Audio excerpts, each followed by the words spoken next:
Good morning, everyone. Welcome. Ladies and gentlemen, our procession of honored guests is set to begin. Our State Honor Guard, the 54th Volunteer Regiment of the Massachusetts Army National Guard, will carry and present the colors. Mayor Thomas P. Koch and Congressman Stephen F. Lynch will lead the procession of the 5 living generals whom we honor this morning. Ladies and gentlemen, General Joseph F. Dunford Jr., U.S. Marine Corps, retired. General James C. McConville, U.S. Army. General Gordon R. Sullivan, U.S. Army, retired. Major General Francis F. McGinn, U.S. National Guard, U.S. Army National Guard, and Brigadier General Ronald T. Rand, U.S. Air Force, retired. Accompanying the procession is the combined North Quincy High School Band.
At this time, we will raise the flag of each branch of the military service. Each flag will be raised by Quincy natives, our residents either actively serving or veterans of their respective branch of the service.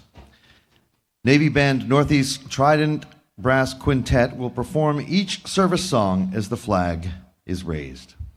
You may take a seat for a moment. Beginning with the flag of the United States Army, Sergeant Thomas M. Lester III, 82nd Airborne. Sergeant Lester is unable to be with us this morning as he makes his return trip home from a recent assignment in Afghanistan. City of Quincy Director of Emergency Management, Ali Sleeman, Major U.S. Army, retired. Quincy firefighter Andrew Smith, Sergeant First Class, U.S. Army, retired.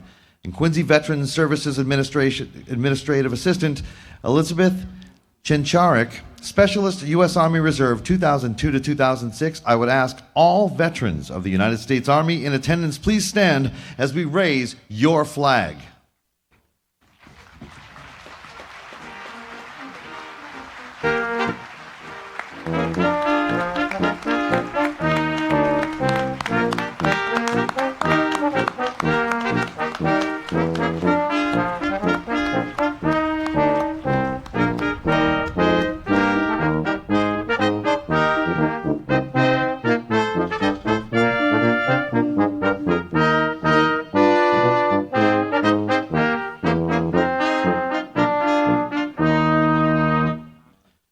the flag of the United States Marine Corps, Private First Class Dylan Malcolm, Camp Lejeune, North Carolina, Victor 26 Fury Company.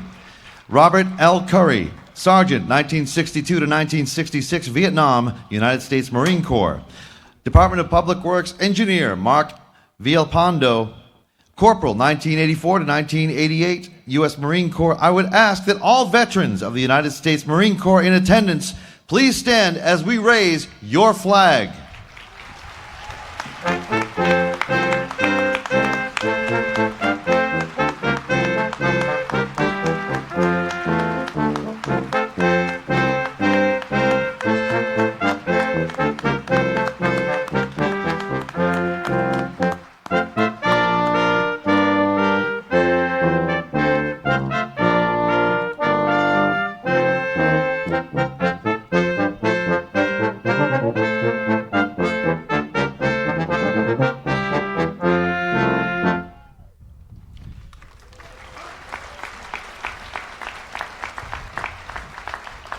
And the flag of the United States Navy, Lieutenant Commander Monica Tomahawk Johnson, Commanding Officer, Naval Operations Support Center, Quincy. Quincy Veterans Services Administrative Assistant, Christine Cugini, Petty Officer, 2nd Class, 1987 to 1991, U.S. Navy. William Cochran, Past Commander, Morissette Legion Post, number 294, Airman, 1st Class, 1951 to 1955, U.S. Navy. I would ask that all veterans of the United States Navy in attendance please stand as we raise your flag.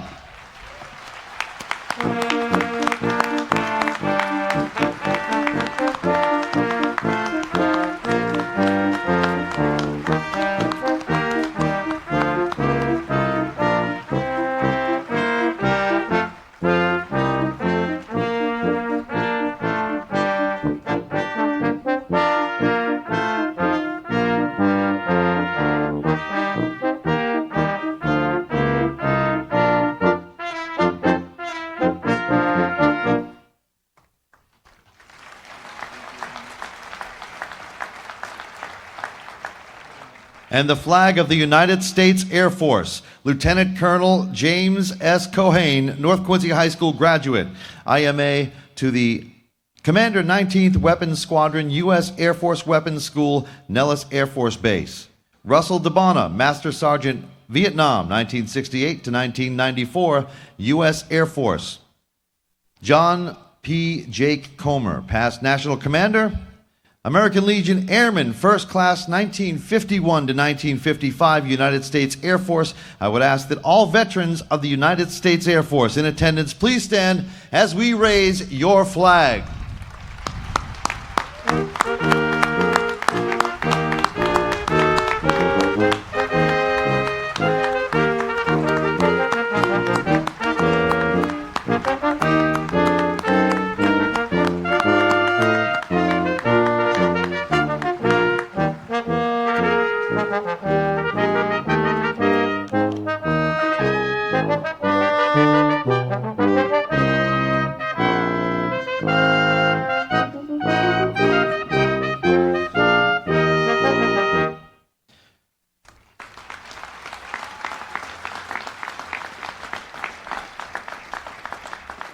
And the flag of the United States Coast Guard, Commander Stephen A. Koch Jr., North Quincy High School graduate and current Deputy Sector Commander of Coast Guard Sector Long Island Sound. Quincy Police Department, Lieutenant Robert Gillen, United States Coast Guard Commander, retired, United States Coast Guard. Longtime Quincy Recreation Director Barry J. Welch, Seaman, 1966 to 1970, the United States Coast Guard. I would ask that all veterans of the United States Coast Guard in attendance please stand as we raise your flag.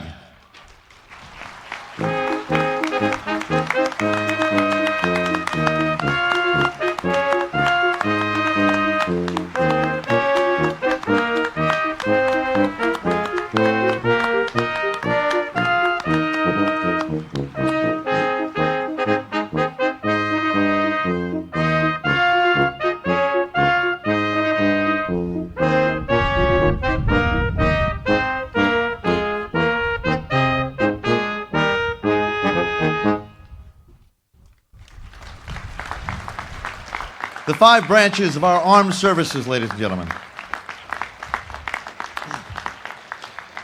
And now the flag of the great city of Quincy. The City Council President, Nina Liang, Congressman William D. Delahunt, veteran of the United States Coast Guard, and the 29th Mayor of the City of Quincy, Arthur H. Tobin, veteran of the United States Marine Corps.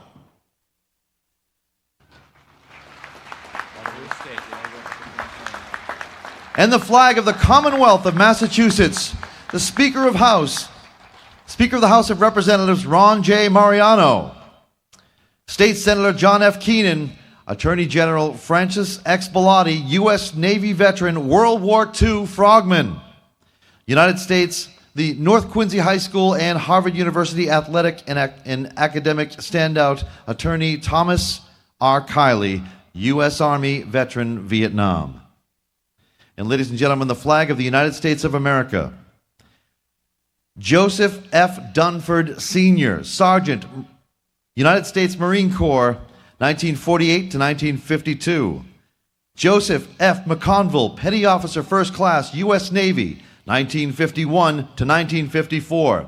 And John F. McGinn, Specialist, U.S. Army, 1954 to 1957. Ladies and gentlemen, please rise and remove your caps as we honor America with the singing of the national anthem performed by Carlo Miguel C. Bunyi.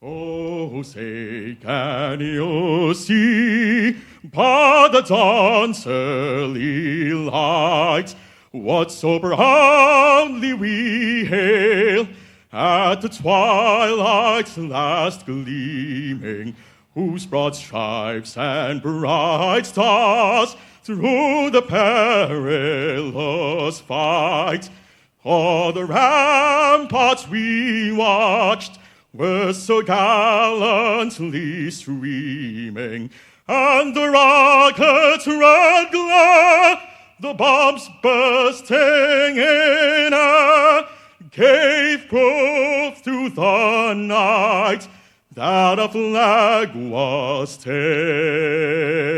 there. Oh, say does that star-spangled banner yet wave o'er the land of the free and the home of the brave?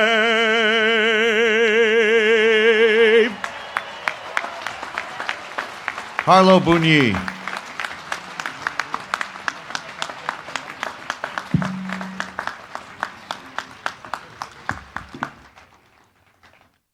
Please be seated. Thank you. Exactly, yeah. Ladies and gentlemen, I'd like to bring up Brigadier General Retired Ronald T. Rand, United States Air Force. Good morning. All across America and all around the world, there's one symbol and only one symbol that stands for freedom and opportunity, hope and justice. It's that beautiful red, white, and blue flag we see all around us. Take a minute to think about what that flag means to you, and I'll tell you what it means to me. It's just 13 stripes of red and white, and it's just 50 stars on a field of blue. It's just a little cotton flag. Does it mean anything to you? Oh, yes, it should, for beneath its folds, Americans are safe on land and sea. It flies over a land where democracy rules and where people come to live free. So let's love it well and keep it pure, and each day cherish its legacy as a beacon of hope to one and all. Its Old Glory, the banner of liberty.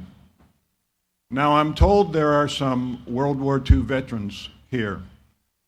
Would you please stand or raise your hands if You're not able to stand so we could see you.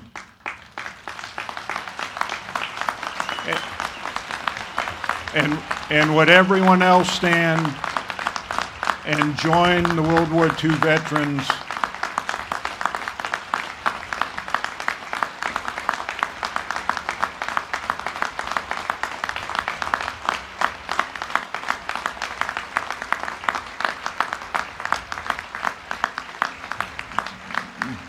Join the World War II veterans as they lead us in the Pledge of Allegiance.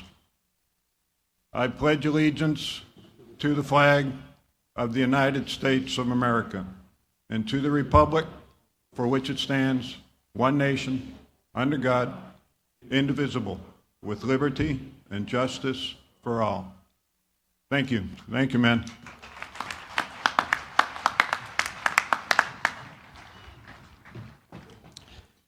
For our invocation this morning, the Reverend Paul K. Hurley, Major General, U.S. Army, retired, the 24th Army Chief of Chaplains, will lead us in this morning's invocation.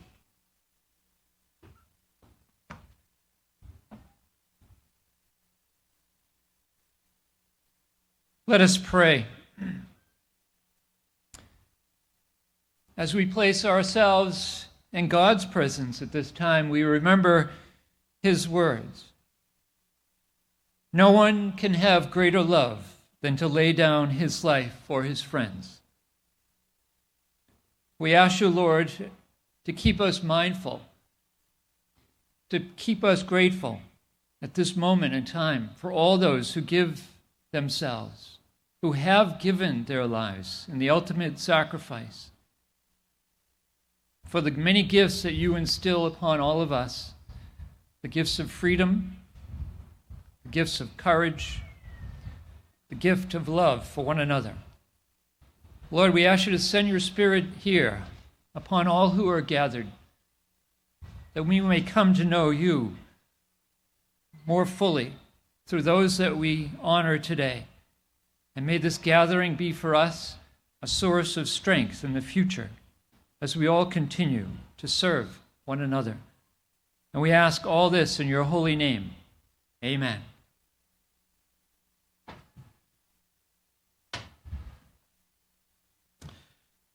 At this time, it is my great honor to introduce our Master of Ceremonies for the formal dedication of the General's Bridge and Park, the son of a World War II veteran, brother of a Vietnam era veteran, proud father of a United States Marine, the 33rd Mayor of the City of Quincy, the Honorable Thomas P. Koch.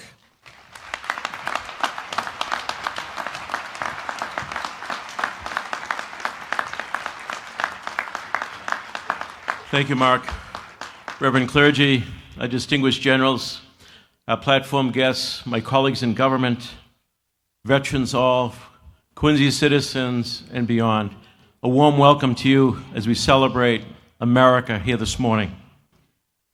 As we join together on this historic occasion, let us not forget our country's history.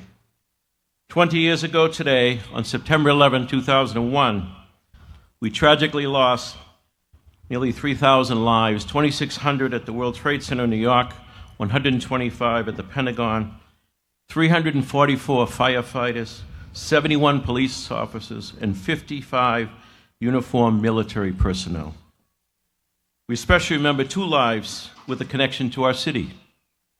Kevin Connors, 55, a former Quincy resident, graduate of the United States Naval Academy, and senior vice president for Eurobrokers, was working on the 84th floor of the World Trade Center South Tower. He lived in Greenwich, Connecticut with his wife, 2 children, and 3 stepchildren. He was the brother of William Connors of Hull and Douglas Connors of Quincy. We also remember Susan A. McKay, 44 at the time, a Quincy native, was among 7 employees of the Framingham-based retailer TJX Company, who were on the American Airlines Flight 11. She left her parents, Thomas and Susan McElhaney of Quincy, and 6 brothers and sisters, including Paul, Sean, Weymouth, and Carol of Rockland. Please join me in a moment of silence in remembrance.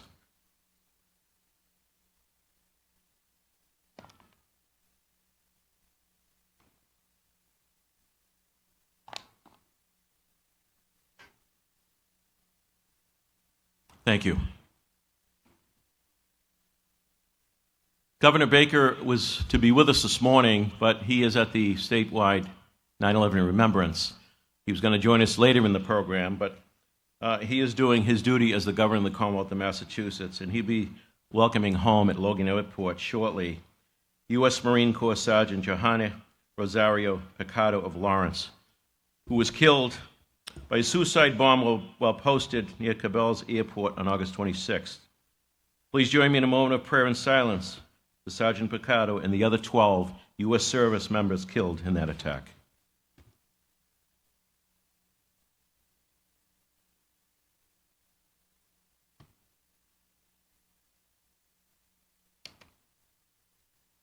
Thank you.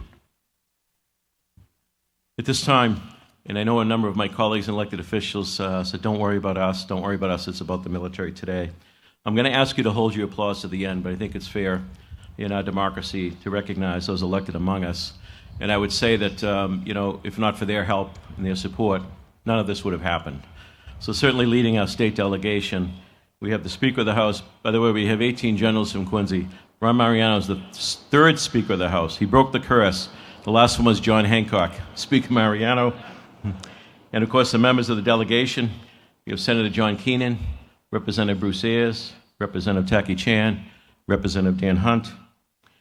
City Council President Ian Mahoney, she's a council at large. Nina Liang, I got to say, the City Council has been nothing but supportive in everything we're doing in the downtown. So I want to thank them for their partnership. Nina Liang, as I said, she helped us raise the flag. Councilors at large, Noel DeBonner and Ian Mahoney. Ward 1 Councilor David McCarthy. Ward 2 Councilor Anthony Andronica. Ward 3 Councilor Ian Kane. Ward 4 Councilor Brian Palmucci. Ward 5 Councilor Chuck Phelan. Ward 6 Councilor Bill Harris.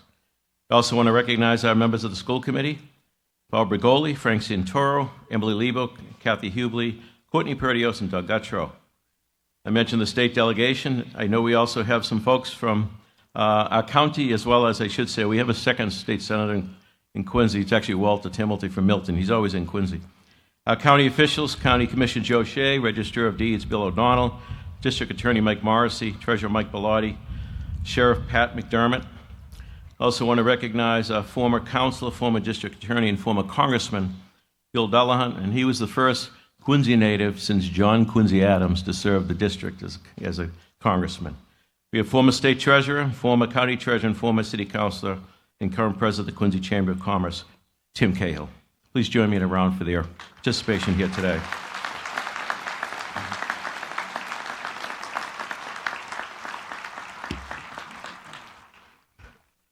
Next up, Governor, as I mentioned, was going to be with us, and the other gentleman that I asked to be part of today, and he was with us last night, is Congressman Stephen F. Lynch, a native of South Boston, but more importantly, a terrific partner to the city of Quincy. I can't say enough about him and his leadership as a number of my colleagues in government. Nothing happens individually. Nothing happens without collaboration, cooperation, and relationships. And Stephen Lynch has been there every step of the way during our administration.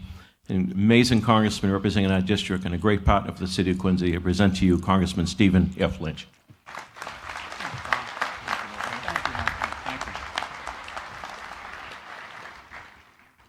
Thank you for that very warm introduction, Tom. Good morning, everyone. Reverend clergy, Father Hurley, Mother Olga, thank you for the beautiful weather. Mayor Tom Koch and Christine, Speaker of the House Mariano, my colleagues in government, our guests of honor, our veterans, active military, and Gold Star families. It is truly a deep honor for me to be with you this beautiful morning. There are precious few occasions. I'll let that train go by.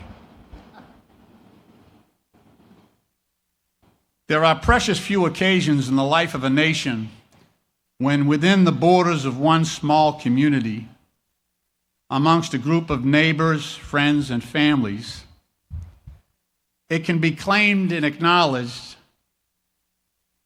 that such a faithful and lasting contribution has been rendered to the security and well-being of our democratic republic or to the fate of our collective liberty.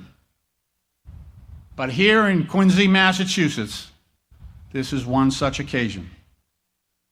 Today, the city of Quincy is doing justice to the memories and the lifetimes of 7 of its sons, whose efforts have led them to positions of enormous responsibility in times of great consequence for our nation.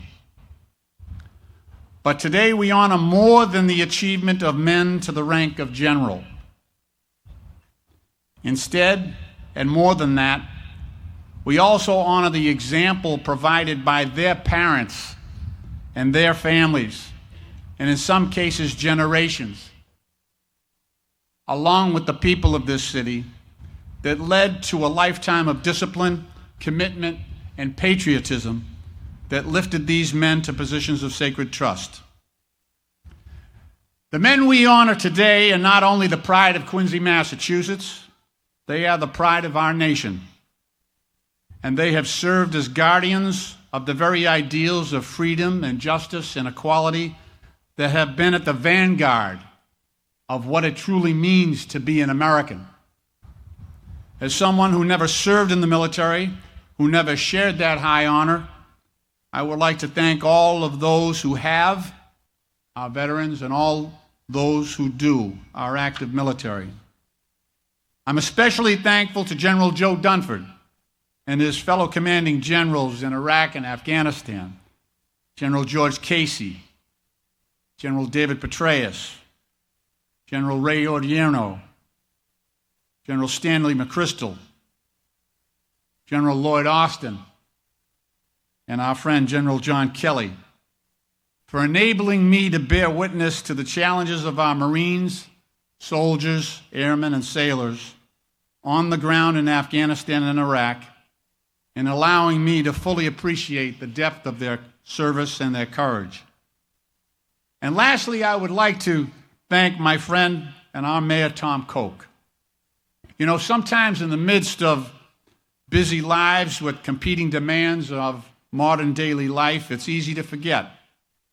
Even in the midst of a historic American city like Quincy, Massachusetts, so steeped in history, a city that is intimately bound up with the stories of so many great men and women who have shaped this nation and whose sense of justice and decency has carried this nation through dark and difficult times.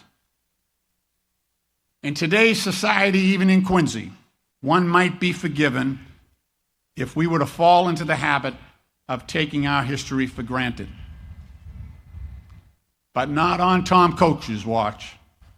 Today, this ceremony, this well-deserved celebration of patriotic duty of American lives lived well, this was the singular vision of my friend and our mayor, Tom Koch.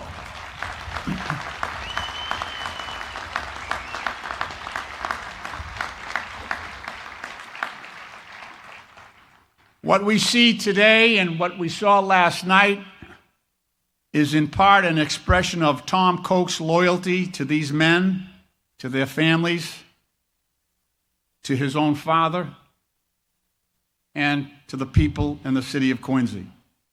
And not surprisingly, this ceremony is a star-spangled example of who the people of this city are and the type of place that the city of Quincy remains. In closing, it's my sincere honor to represent you in Congress.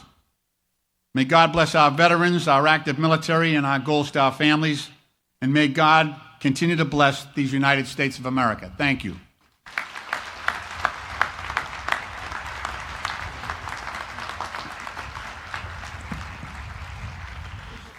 Thank you, Congressman. Now to the meat of the program.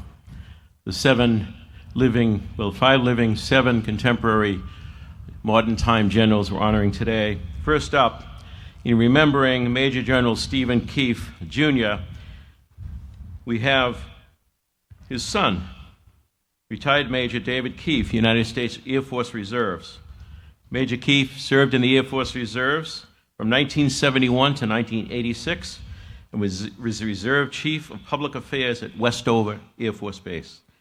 the son of General Stephen Keefe. I welcome you to the podium. David?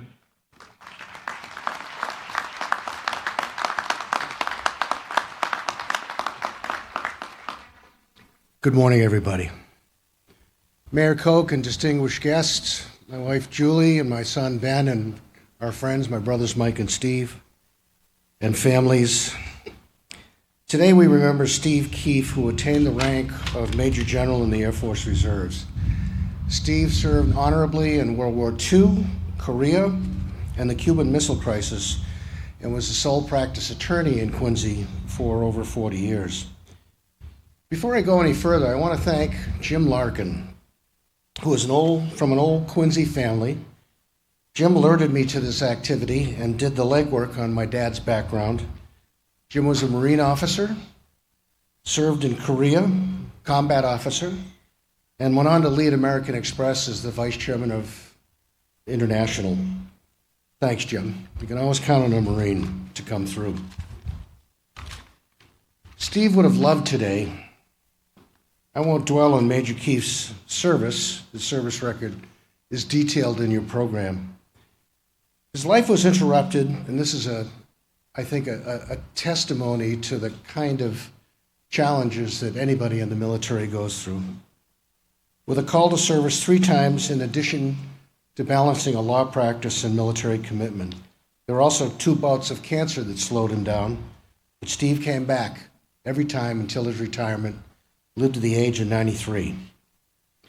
His perseverance had me reflect on growing up in Howes Neck. Our neighborhood was loaded with soldiers who served in the front lines in World War II in Asia and Europe and Korea, like my dad. These men never reflected, they never bragged, they never even talked about their experiences in Asia or Europe, which I'm sure in some instances were horrible. These humble men who came home, they married their sweethearts, they bought a little cottage on Edgewater Drive in different places in Quincy, and became firemen and policemen, Fort River shipyard workers, clam diggers. They made a living and they raised their family. Their sacrifice defending our United States is truly amazing. And General's Bridge is a monument not only to the officers that we honor today, but to their legacy as well. Steve Keefe was attending Northeastern University in 1941 when the war started. He enlisted in the United States Army. He told me once at the end of boot camp, the drill sergeant lined up the cadets and instructed them to count off by 2s. He then instructed the number 1s to take 1 pace forward, left face, and off they marched.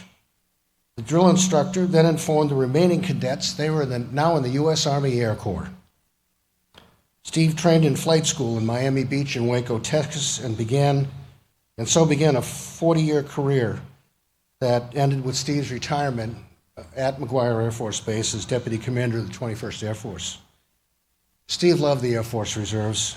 Every Wednesday, he and his crew would fly a mission they'd call Around the Flagpole, no doubt a training mission that flew from Hanscom Field to Buffalo and back.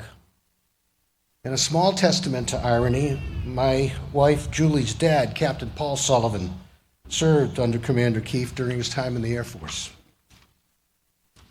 In 1962, on 11 hours' notice, Steve was called up in support of the Cuban Missile Crisis.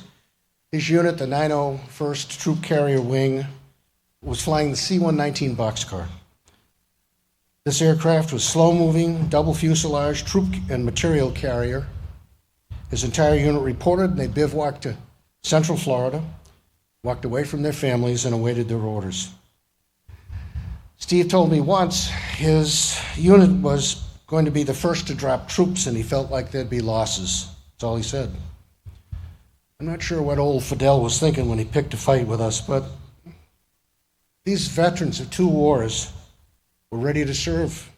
They're ready to put it all at risk, like a great title holder looking for one great last championship bout.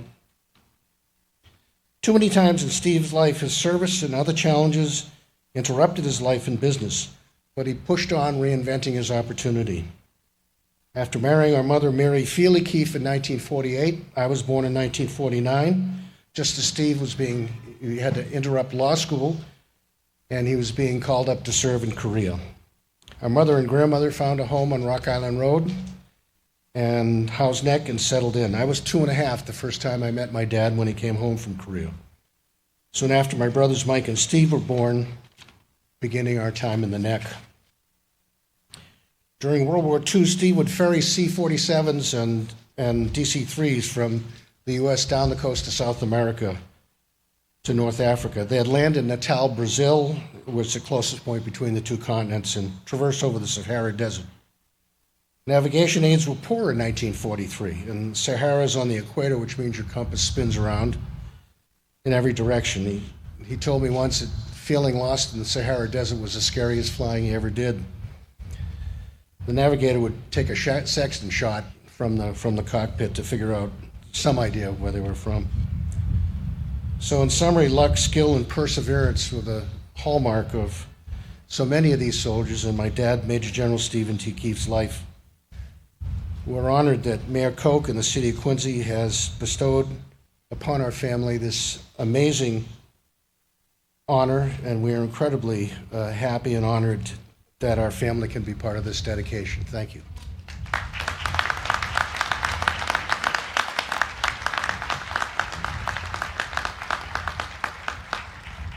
Thank you, David. Next up, remembrance of Major General Charles W. Sweeney is Quincy's own retired Navy Captain Richard A. Stratton, who grew up in the same Montclair neighborhood as Major General Sweeney. Both attended North Quincy High School. Captain Stratton was a naval aviator during the Vietnam War. An equipment malfunction forced him to eject from his aircraft, and he was subsequently captured by the North Vietnamese in 1967. His imprisonment spanned 2,251 days. He was released through the Operation Homecoming in March of 1973. When reflecting on his time in captivity, Stratton encouragingly recalled, "We never doubted you would get us home. We were blessed. We were Americans." Following his release, he continued his career with the United States Navy, holding various posts across the country until his retirement in July 1986, the rank of captain. During his career, he was awarded the Silver Star, Legion of Merit, Bronze Star, Purple Heart, Navy Commendation Medal, the Purple Heart, and the Prisoner of War Medal. I'd also like to acknowledge Dick Stratton's wife, Alice, who was the first Deputy Assistant Secretary of the Navy for Personnel and Families, 1985 to 1989, appointed by then-President Ronald Reagan. Please give a warm Quincy welcome to Captain Richard Stratton.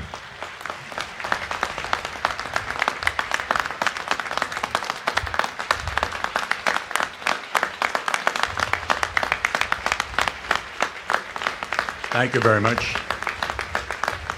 Thank you. Mr. Mayor, honored guests, veterans all, it was an absolute pleasure and delight to be born in Quincy and brought up in Montclair, with all due respect to Howes Neck. At the beginning of World War II, we were living on Bowden Street. Just down the street on Wilson Avenue was a fellow by the name of Paul Durup and Bill and Fred Todd. About 2 houses away lived a guy by the name of Charlie Sweeney, with a lot of siblings, but he's kind of stood out. These guys went to North Quincy High School. When it came time and their country needed them, there was no question about whether you went here or there. You didn't go to Canada, you didn't go to the woods, you went to the recruiting station and you signed up. Now, Charlie went off to become an Army Air Corps pilot.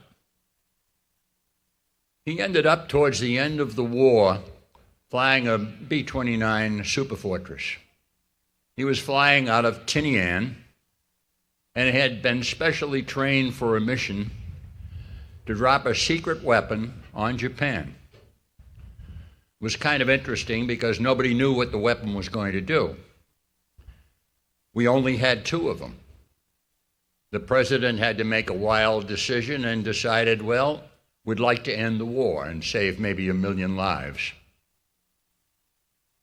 Charlie flew the first mission with the first bomb in the plane that had the sensors, the scientists, kind of a weathered plane, and watched the first explosion. When it came time to drop the second bomb, he manipulated it so that he would be the pilot. Now, it was no small feat. It wasn't just an average hop. The weapon weighed about 2 tons. You had to have enough fuel to get to Japan and back to Guam. The aircraft was so heavy that it actually, I call it, taxied off the end of the runway. The end of the runway at Tinian dropped about 50 feet. And you sort of went level over the end, sank down towards the water, and just hoped that you had enough flying speed to press on out. Every hop made a hero out of every crew. He got off all right, and then somehow one plane failed to rendezvous, and it was the observation plane. So he pressed on. He is no wimp.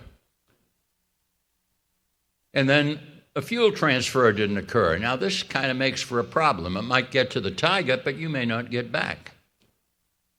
Now, have you ever had a bad day? It was a bad day. Charlie hit the target that flew over the target, and he couldn't see it because they were bombing Tokyo, set it on fire. All the clouds and all the smoke came down and covered the target. Being an enterprising young man, he went and flew towards the second target, Nagasaki. And like I say, there's some days you just shouldn't get out of bed. The weather closed in. The good mother wasn't there to pray for good weather. He decided he'd make a second run and just see if maybe, by the grace of God, he could locate the target. He not only was ambitious to hit the target, they hadn't made provision of how you got rid of the weapon if you couldn't drop it on the target. You couldn't drop it in the ocean. Nobody knew what would happen. It was too heavy to land with and bring it back. So it was kind of in his best interest to get rid of it. Nonetheless, good workmanship, good airmanship, flew back, found a hole, dropped the bomb through the hole, and was very successful. Now he really had a problem because in all this fooling around, he kind of ran out of fuel. So he is looking for Okinawa, finds it, lands, and literally the engine stopped at the end of the runway. He had run out of fuel at the end of the runway. That close. That inventive, that aggressive, knowing how to fly, knowing how to manipulate the systems of the aircraft, showing what an excellent pilot he was. Now, this is more than just aviation stories, because I'm sure if you remember in August of 1965, the dropping of that second weapon was what convinced the Emperor of Japan to fold up the war, fold up the tent, and unconditionally surrender.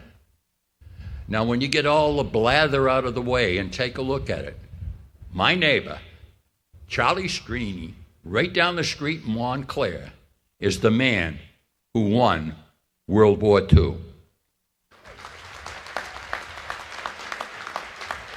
God bless you, and God bless America.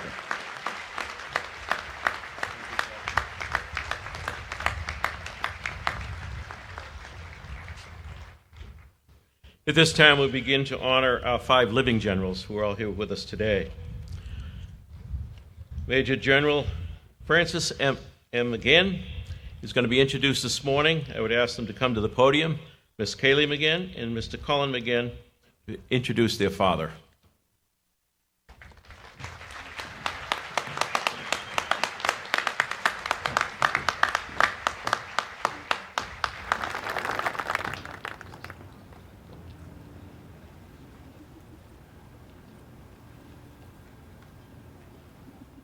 Good morning. When my dad originally asked us to speak, he told my brother and I he wanted us to be a part of history with him. I thought about it and originally did not want to speak because I was nervous to be part of such an important event. I stand here today after a lot of consideration, honored to be right by his side. Today we are here to gather men who have shown all of us what it means to be brave, have courage, and follow your passions. These men have the character and strength in their hearts to dedicate their lives to a cause greater than themselves. In particular, we want to acknowledge our dad and a few lessons we have picked up on as we have come to understand the weight of sacrifice and what it really means to be a military family. On the surface, being a military family means you spare a member to the service. You pay reparations in the form of time, and you learn how to deal with hardship. Through witnessing my dad over the years and through his peers, I've acquired two incredibly invaluable life lessons. Lesson 1, time is precious. When your dad is away, maybe stationed in another state or deployed, you begin to understand that your dad can't be there for all the hockey games, he can't play a round of golf, and he probably won't be home for your recital. As kids, we lost a lot of time with our dad, and we learned how to normalize it. It is a sacrifice, but you have to understand that this sacrifice does not equate to the gravity of the duty each service member is committed to. We eventually understood where our time clock with Dad had been cut short, but the cost of that lost time will stick with us for life. My dad served in Iraq from 2004 to 2005, and I can still clearly picture seeing my mom unhappy even though she put on her best face for us. She watched over her two young children alone while balancing a job and the heartbreak of her best friend being away for 2 years. I learned the lyrics to The Courtesy of the Red, White, and Blue. I remember my dad calling once in a while and twirling the cord of the phone attached to the wall. I remember waiting for Dad to show up to my birthday party and picturing him telling me I can be anything I want to be and to make a wish as the candles are lit on my cake. But reality was, it was just me, my brother, my mom, our aunts and our uncles, and our grandparents missing Dad. We put on our best faces, but without his presence, we all had a piece of us missing. Lesson 2. Dad taught me that we always have the stars in common. No matter your location in the world, you always have the stars watching over you. Even though we're oceans away from each other, every night we grasp the feeling of peace to last us through and temporarily alleviate the pain of separation because we know the starry skies are one union. Over the years, our dad worked for both the National Guard and the Massachusetts State Police. Every single night, he would come home late from work. I used to sit up and I couldn't go to sleep until I knew he was home safe. I was never able to fully grasp why he would choose to work a job that carries such high risk and restricts you from being around your loved ones. Throughout the years, we have accompanied Dad to various military events and ceremonies. Every year on Memorial Day, we recognize those who sacrificed their lives for a cause greater than themselves. And we remember our great-grandfather, Francis McGinn, who left behind 6 children. Francis inspired his children and their children to join the service. He originally taught us all fearlessness, independence, and the importance of family. His legacy lives on through my dad in the bond of family. I have learned you derive fearlessness by offering up your life for something bigger than yourself. You have to be passionate and fully certain. People who achieve greatness are not afraid of failure. They lift up the downtrodden. They are hardwired to open up their hearts, put their heads down, and do what they need to do for the good of everyone. My dad has always told us your friends in the military are friends for life. It is true. They push each other to strive for excellence. They work as a team, and they sacrifice outstanding events with their families in order to fulfill a higher purpose. My brother and I have learned to fully comprehend what it means to be passionate, not by stories or by a definition, but by bearing witness to someone delving into an unknown future with outcomes that are unpredictable, just because that person has the faith to pursue something they know in their heart is right. They exert fearlessness through this knowledge, they exercise valor, and they become heroes. It has been an honor to be able to witness my dad accomplish greatness throughout both his career with the National Guard and the State Police. We are so incredibly proud of you and are grateful for everything you do. So Major General McGinn, Major McGinn of Troop F, Coach, and most importantly, Dad, thank you for your service. I am left speechless at your accomplishments and honored to stand here and make history with you in none other than the beautiful and, as you would say, character-building neighborhood of Quincy, Massachusetts. Life is full of challenges, and you have proven to us no obstacle can stand in the way of achieving greatness. You impress us every day and inspire us to follow our passions and make dreams a reality. Thank you for teaching us what it means to be a McGinn and equipping us with the power of courage to battle the challenges life hits us with. We are incredibly excited for your retirement so we can start making up for all that lost time. We love you.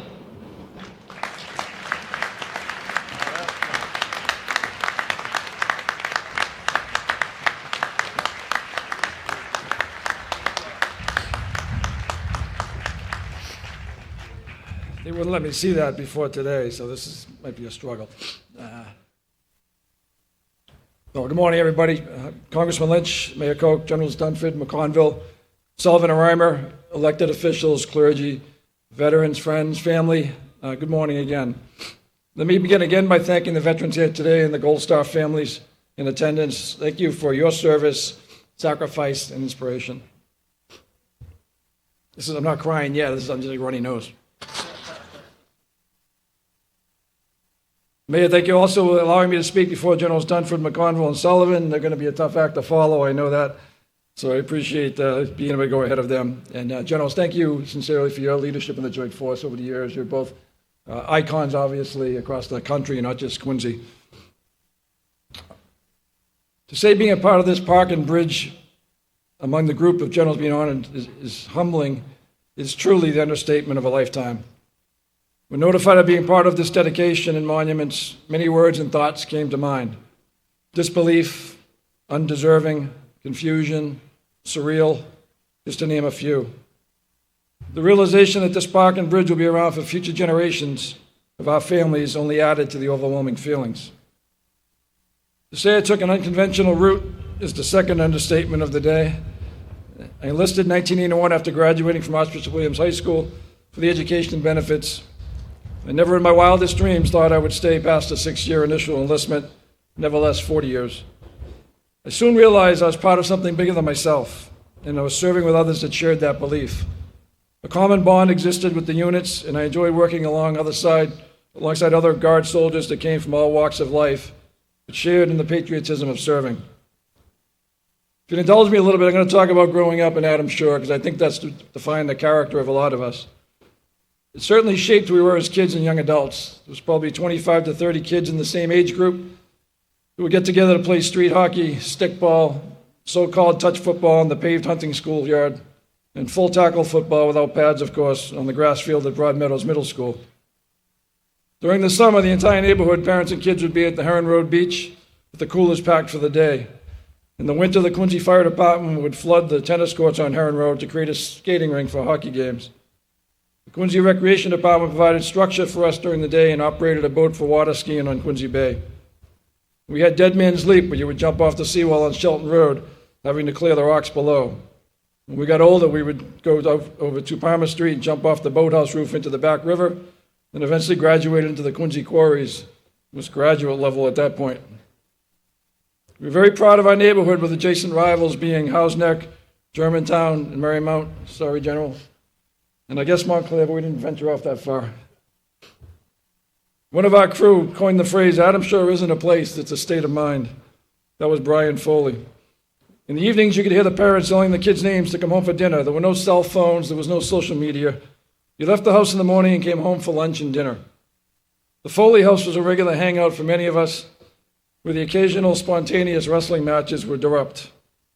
Two of that crew went on to serve, Bob Graham with the 79th Ranger Regiment, and then Mark Morocco with the Special Forces. We all played Co-Club baseball. Most of us played hockey at the Quincy Youth Hockey Rink from the age of 5 until just a few years ago in the Executive League. Team Orange for my teammates that are out there. Hockey has been a sport that kept us all together and still does to this day. Or maybe it's the Hofbrau after the hockey, I don't know. During the younger years, if you get into a scrum on the ice, you're more worried about Mr. McConville coming, that would probably take the two of you down to the ice to break up the fight, than you were your opponent on the ice. Taking the 214 and the 216 bus to the square was also a common occurrence, whether it was to go to the Bargain Center, or commonly known as the Bargy, Sears, Coleman Sporting Goods, Woolworths, Jason's Record Store, the Coin Shop on Maple Street, the Joke Shop, or just a movie at the Strand Theater, the square was the place for everything. Remix was where the parents shop. We didn't go in there. These days, it's still pick-up hockey hours at Quincy Rink or Shea Rink and the City of Quincy Golf League at the President's Golf Course.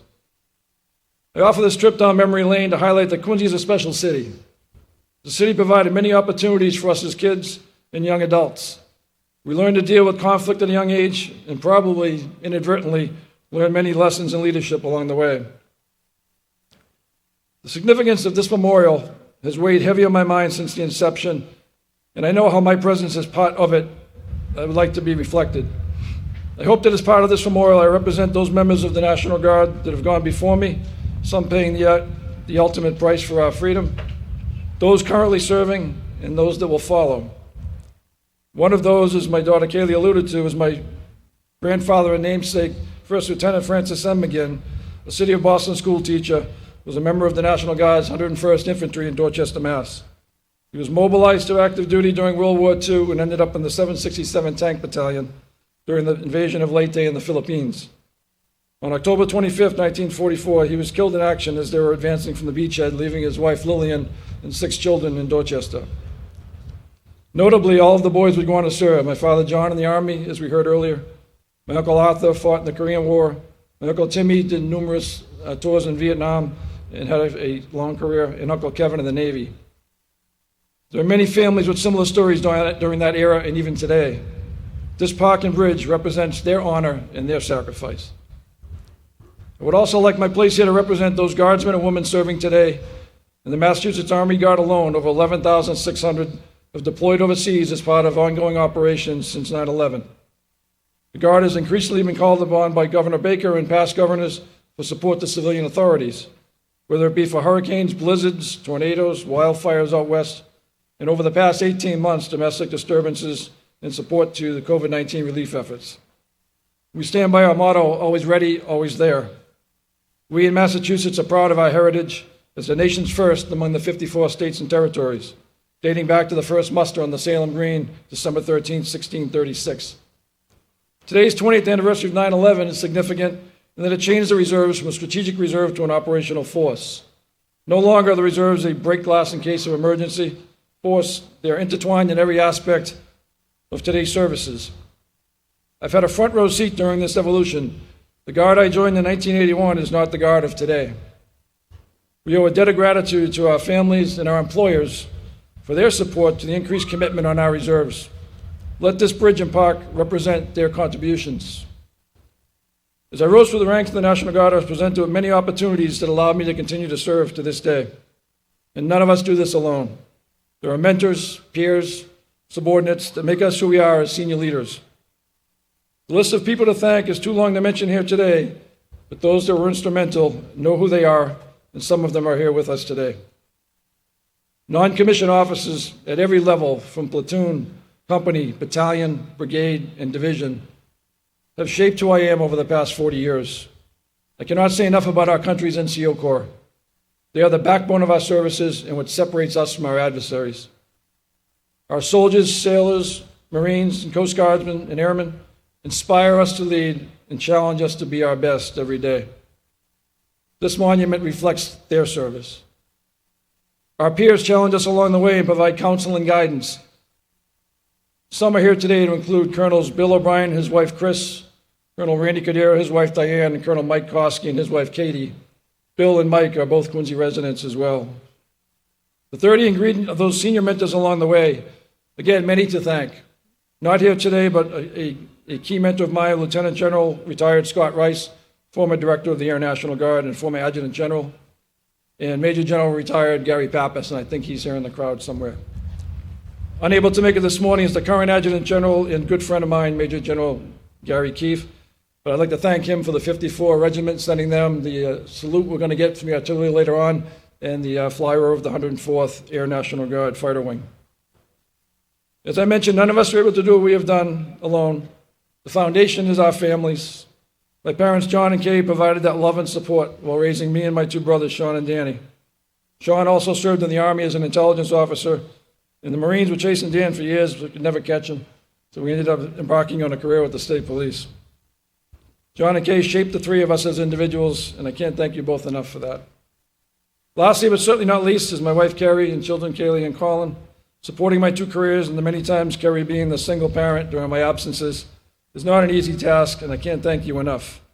Extended family and friends are also unsung heroes.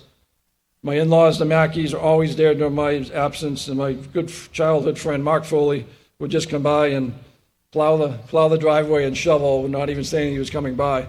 And I think it happened to be the worst winter we had in a long time the year I was gone. So to Kaylee and Colin, I missed many school events, birthdays along the way, and I thank you both for your support and understanding. You've both matured into wonderful young adults with bright futures. This monument reflects your collective sacrifice and those of all military families. In closing, thank you again, Mayor and members of the City Council and your entire team for your vision and support of our military. This bridge and park will be a reflection of all that served, are currently serving, and hopefully an inspiration for others to serve. I remain extremely proud of my Quincy roots. Thank you.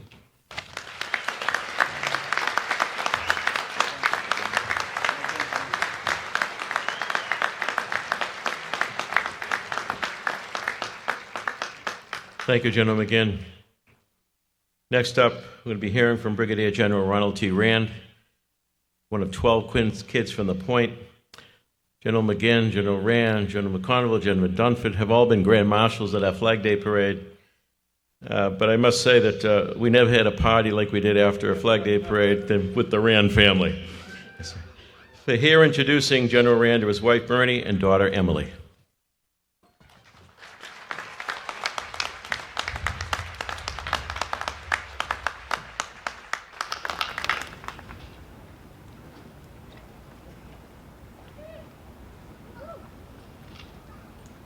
Good morning. I'm Emily Rand, and this is my mom, Bernie. We are the support squad and best friends of Quincy's own retired Brigadier General Ron Rand, and it is our honor to jointly introduce him today. Before I turn it over to my mom, I just want to share 3 things about my dad. He loves his family, he loves his country, and he loves the New England Patriots. Go Pats. For those reasons and more, I'm proud to be his daughter. Thank you, Emily. That was very nice. And good morning, everyone. I'm also honored to be standing up here to say a few words about Ron.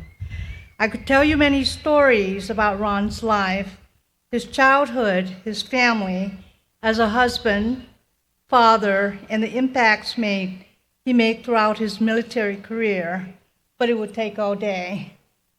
So just a short summary. Ron was born and raised here in Quincy, got accepted to the Air Force Academy, and served with the United States Air Force for 32 years. He's humble, funny, smart, loving, and a devoted family man. He's a wonderful husband, father, son, brother, uncle, and a caring and loyal friend to so many. So Emily and I are proud and blessed to have him in our lives. I know his parents are too, and wish they were here today to witness this historic event. But I know they're watching and cheering proudly from heaven. Thank you, Ron. For many years, you have served our country. You are deserving of this honor and dedication. We love you. So, on behalf of myself, my daughter Emily, and the Rand family out there, we are proud to introduce our hero and true patriot, retired Brigadier General Ronald Theodore Rand.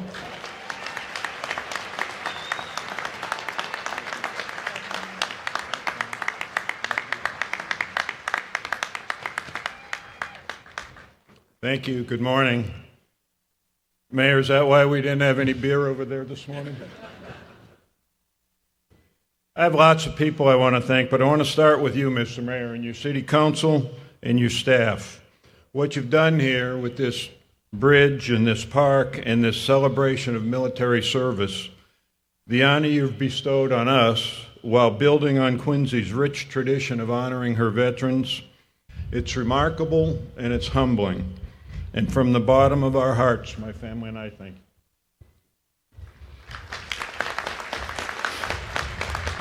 Thank you, too, to my fellow general officers and to all you veterans out there and your families for your service and your sacrifice then and now. America is the great country she is because of you and so many others like you who have answered the call for almost 250 years. I salute you all. But special shout out to 5 veterans here today with personal connections. Al Rand, my brother, U.S. Marine Corps. Judith Christini, my sister, U.S. Army, retired. Mike Rand, my brother, U.S. Coast Guard, retired. Donald Greenwood, my nephew, U.S. Army, retired, and now Quincy Police Department Special Operations. He's out working here somewhere. And finally, active duty U.S. Coast Guard, Lieutenant Rachel Rand, my niece. Thank you for your service. I'm proud to be your brother and your uncle. We're all who we are, and we get to where we are with lots of help and input from everyone we encounter on life's journey. But the most important influence comes from the people closest to us, the people in our homes, our families. I've been fortunate to have the 2 strong ladies who introduced me, the love of my life, Bernie, and the light of my life, Emily, in my home for all these years. They've given me purpose, direction, and motivation. They've kept me on the straight and narrow, which at times is a full-time job. They inspire me to be the best husband, father, and person I can be, which they remind me frequently is a work in progress. In every minute of every day, they give me strength, faith, hope, and love. I wouldn't be up here today if it wasn't for you girls. Thanks. I love you to the moon and back.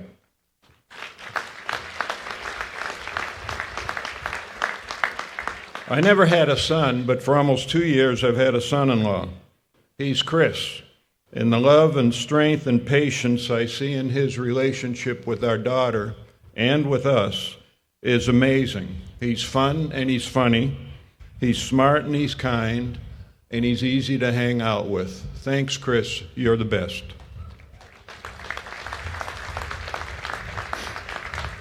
We Rands are a Quincy family, and we have been for a long time. My mom's family moved here in 1880, Dad's about 30 years later.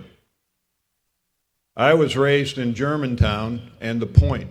I've lived in 20 places since I moved away, and everywhere I lived, every time somebody said, "Where do you live?" you tell them where you live. But if they say, "Where are you from?" the answer is always the same. I'm from Quincy, Massachusetts. My dad served in the Navy during World War II, then made his living at Quincy Shipyard like so many other people. He was the tower of strength in our family, and he could fix, build, or cook anything. My mom raised 12 kids while working her way up to vice president at the Wollaston Credit Union. She was the glue that held our family together, the one we could tell our secrets to. I wish they could both be here today. They worked hard to provide for us, but their greatest gifts were teaching us the value of hard work, education, patriotism, and honesty. Teaching us to treat people the way we wanted to be treated. Teaching us that there's nothing more important than family, and there's no place like home. And most of all, teaching us to love our brothers and sisters, who Mom once told a bunch of strangers, they're all smart and they have good jobs. We're all best friends today because of them. Of my siblings, 2 brothers are no longer with us, Dick and Doug, but we miss them every day. 3 more, Bob, Marilyn, and Kathy, are home watching the live streaming of this event. The rest of the gang, 6 strong, is here. Dot, Al, Judith, Russ, Mike, and Tom. They're not the only brothers and sisters here, though, because through marriage, we're lucky to have brothers and sisters from other mothers. Two of them, Paul and Barb, are home watching live streaming, while two more, Teresa and Andrea, are here with the rest of the gang. To all of you brothers and sisters, thanks for always having my back. I love you.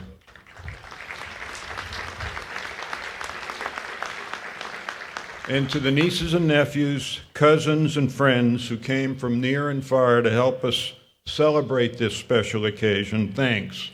It means the world to Bernie and Em and Chris and me that you're here with us today. I never set out to have a career in the military, but I'm glad I did. I know it's not for everyone, but it was perfect for me. The places I went, the things I saw, the work I did, and the people I served with, especially the people I served with. It was an extraordinary 32 years. I'll cherish those memories, those friendships, the honor and privilege of serving, and knowing I contributed in some small way for the rest of my days.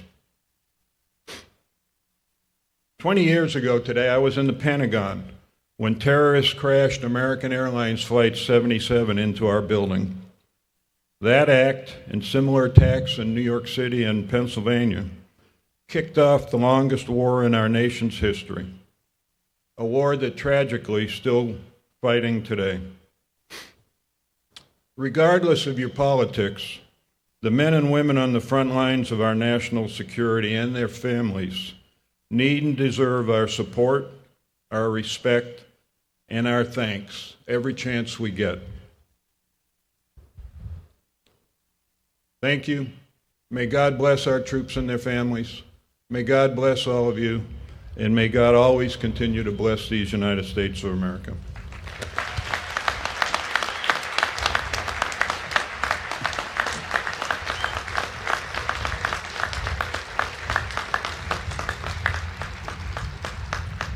Thank you, General Rand. We've heard a little bit about Adam Scher and House Neck and Montclair. We'll be hearing about Marymount. Well, we got a kid here from Lake and Square. For those of you who are younger, Lake and Square is West Quincy over Adams Street near the Burger King. And today we're honoring one of our three four-star generals in General Gordon R. Sullivan. Joining us today to introduce General Sullivan is United States Army General Dennis Reimer. He's the 33rd Chief of Staff of the Army, longtime friend and colleague of General Sullivan. General Reimer.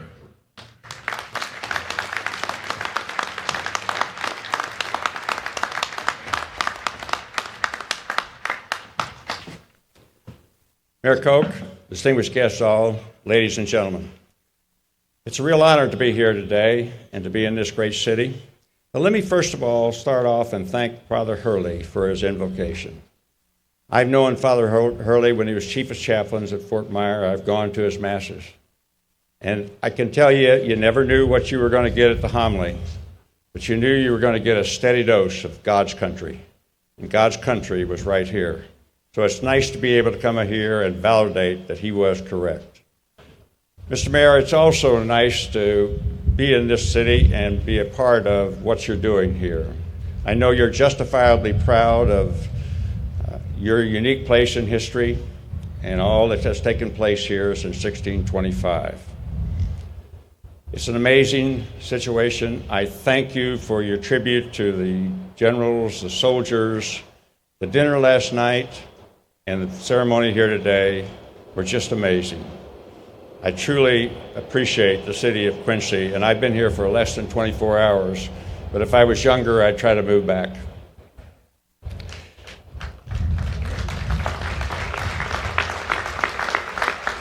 I won't say any more about our generals except to say that the tribute that the mayor has on the back of your program says it all. I know these people personally and professionally. They are outstanding leaders. They've handled the tough problems for our country, and they've done it with competence and character. They are most deserving. Gordon R. Sullivan is one of those leaders. He grew up in Quincy. He spent 13 years of his life here. He went to grade school in Quincy. He went to junior high school in Quincy. In his own words, he said, I needed a little push. He got that push and graduated from Thayer Academy and went on to Norwich University, where he became one of their most distinguished graduates and entered into the Army and had a brilliant career for 36 years in the United States Army. That push was also fortuitous.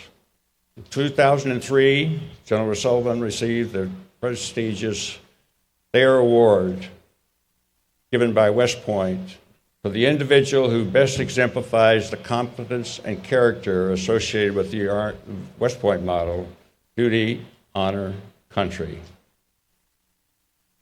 I don't think there is another Thayer Academy alumni who has achieved that award.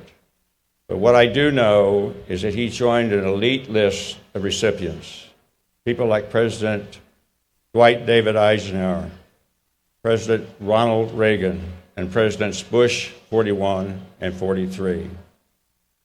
I congratulate the city of Quincy in making the bridge a symbol of recognition for these outstanding leaders.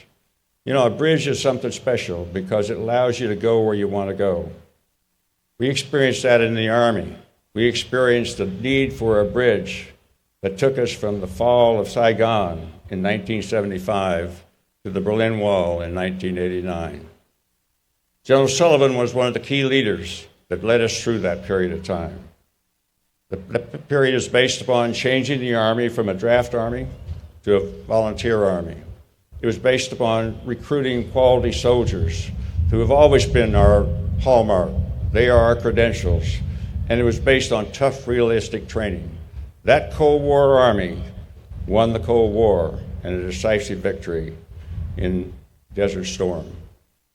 General Sullivan culminated his brilliant career in 1995 as the 32nd Chief of Staff of the United States Army.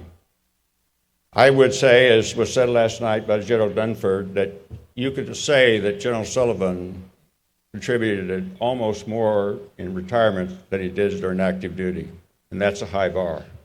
I would make that argument. After his retirement, he served as the president of the Association of the United States Army. He gave voice to that organization. They told the Army story everywhere. General Sullivan was the moving force behind that. He was also the moving force behind the Army Historical Foundation, a great organization whose sole mission was to build the Army Museum. I would tell you that, in my opinion, General Sullivan is the person who deserves the most credit for the Army Museum. If you have not seen it, it's at Fort Belvoir, Virginia. It's a wonderful place. If you get the chance, go over there and see it and take a look at it and spend some time there. It tells the Army story from 1976, and much of those early chapters are right here in this particular region until today. It is something that you just need to do. Let me close by quoting one of your most distinguished residents. John Quincy Adams once said that if your actions inspire people to dream more, to learn more, to do more, to become more, you are a leader. Ladies and gentlemen, it is my distinct pleasure to introduce my good friend, a loyal native of Quincy, and a great leader, Gordon R. Sullivan. Army strong, Semper Fi.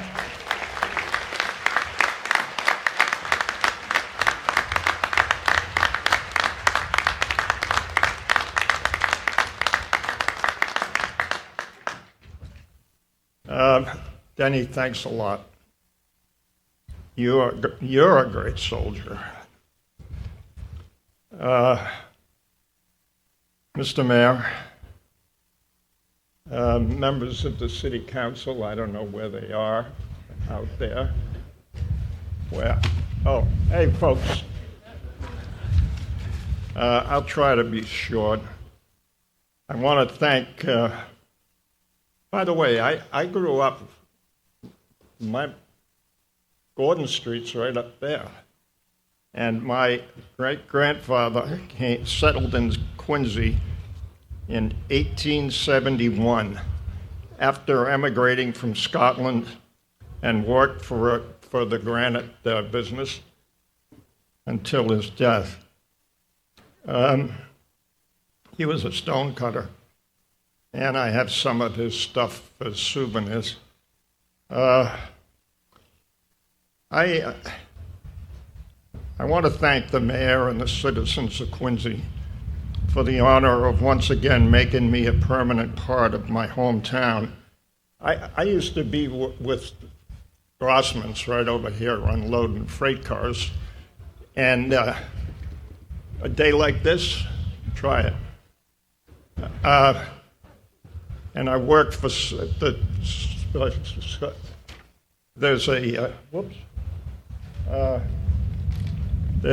there used to be a sort of small job over by the church on where I was selling nails. You didn't make much money either. Now, my mother, I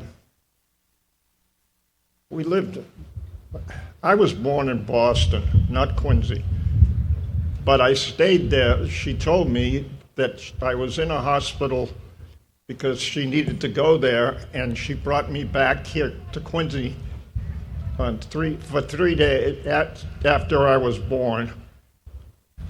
And when I was old enough to think, the first thing she did was take me to the Abigail Adams monument and explain what Abigail Adams did with her son, one of her sons. And she showed him on the day that the Bunker Hill was under siege by the Brits. And most of you know that they won with a big price. That was a lesson to me. And I wasn't very old then. I was born in 1937. And I had a very interesting life.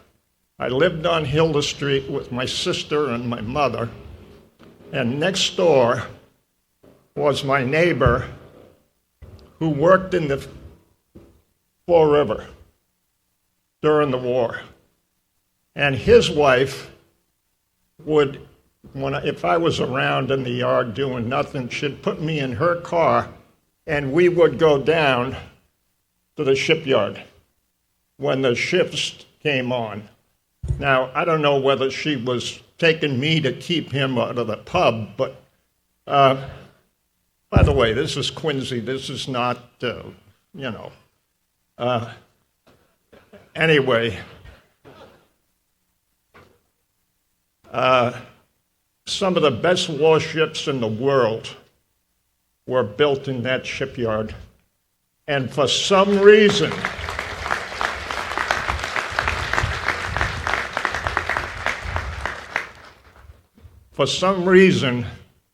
we now are trying to build that Navy that beat everybody back with their warships.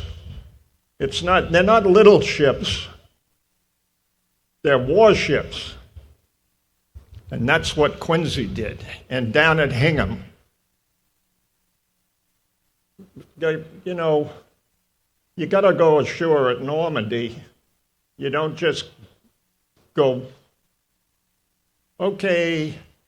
No, it's not that way.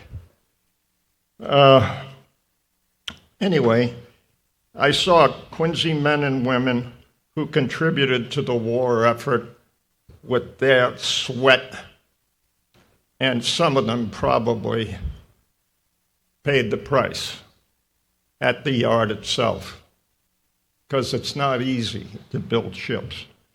I attended Gridley, when I heard this morning, I learned Pledge Allegiance up at Ridley Bryant School, which I don't know how long it was been closed or what it is now, but I used to walk to school and I'd walk home, have a sandwich, and go back to school again. And then I went to Central Junior High School, where I played a brand of football which probably doesn't exist anymore. I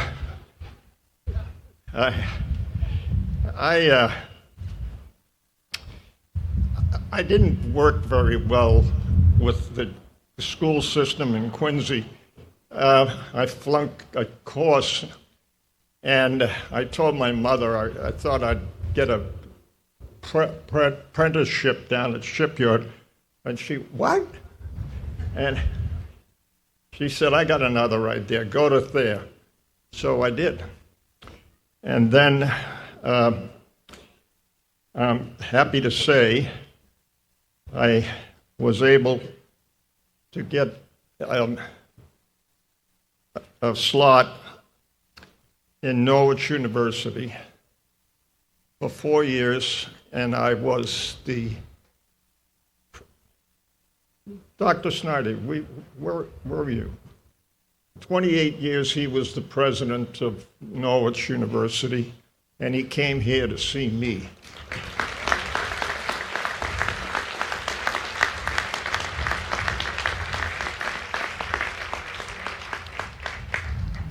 And if it wasn't for Norwich University, you wouldn't have me here. And I mean that. In his introduction, Denny Reimer reflected on my military career most thoroughly, therefore allowing me the opportunity to relate some aspects of my career, which I hope would serve as my legacy.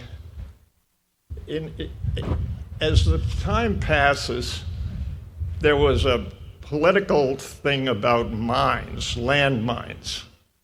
And Senator Leahy from Vermont wanted all landmines in places like Korea and every place else to disappear. Well, it's a weapon of war. And I was sitting there one day with a couple of my guys, and I said, you know, fellas, what we need to do is have something that works against that. Let's start taking mines out of the ground with dogs. Now, you may say, this guy's drinking. No, I'm not. Dogs, Malinois, I don't know what Quincy is using. Are you using dogs? Yeah. Yes. Huh? You are. 10. Well, what a dog does, we train them in Texas. We buy them in Europe because they're really disciplined, and they go out and they smell the ground. And today's mine is like a tuna fish can. And they're on a leash. And by the way, before somebody stands up and say, "What? We have not lost one dog in a minefield."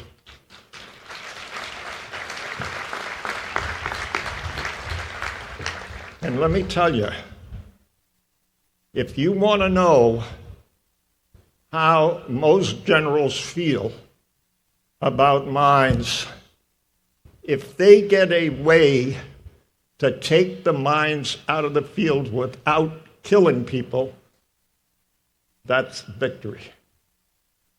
I heard a woman in Bosnia-Herzegovina tell me that she has to tell her children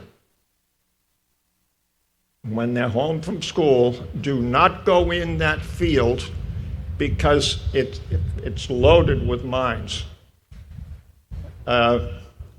We just finished a job in the Balkans, where we took all of the mines out of Sarajevo and gave the land back to them.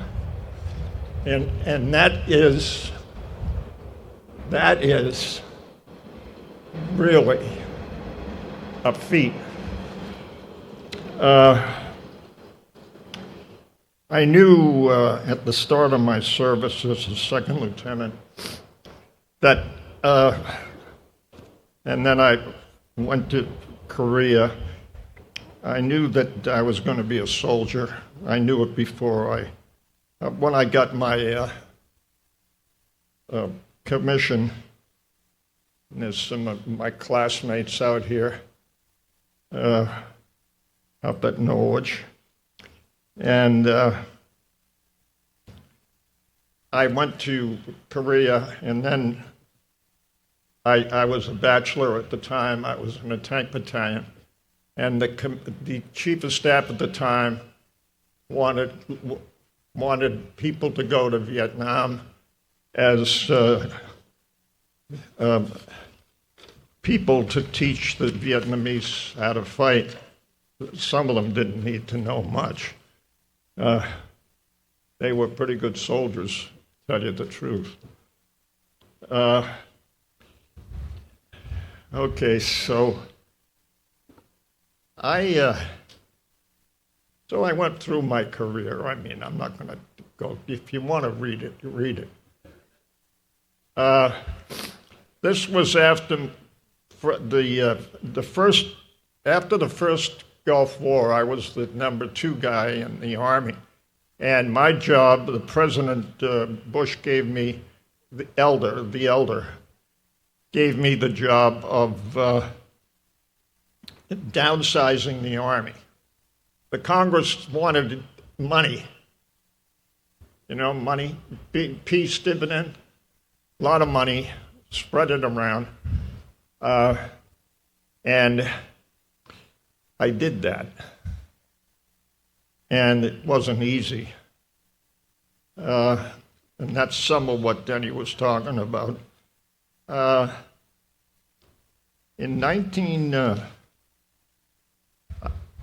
I retired, I was asked to be the president and CEO of the Army's professional organization, the Association of the United States Army.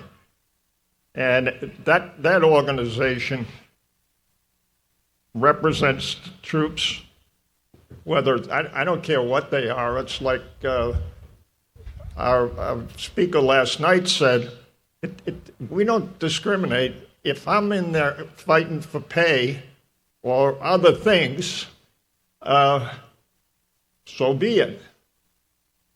We're all in the same pot. And the reason I take great pride in these projects is, if you stick your hand up in the air at some recruiting station and say, send me, you are my hero.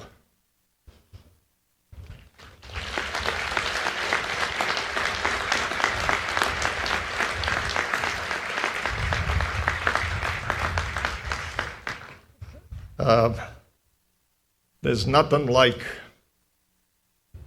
being in a uniform and serving the United States of America.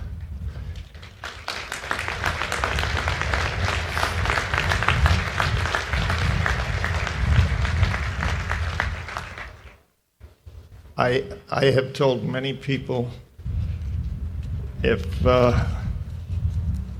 I could do it again, I would. And I'm not kidding you, I am. I'm not kidding you. I don't know how good I'd be, but whatever.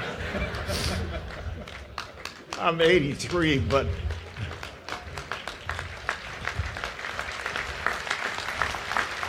Right, Father?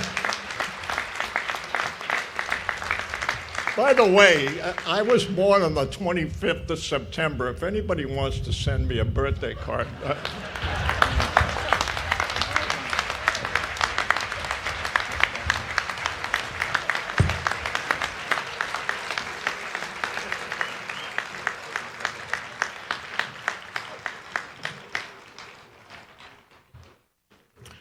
Next up, well, again, we've heard about our neighborhoods, and you've probably read a few articles and heard some interviews about this coming event, about the great rivalry in Marymount. And here to introduce General James C. McConville is his lifelong friend of 58 years and counting, born and raised in Quincy, Mr. Kevin McCarthy.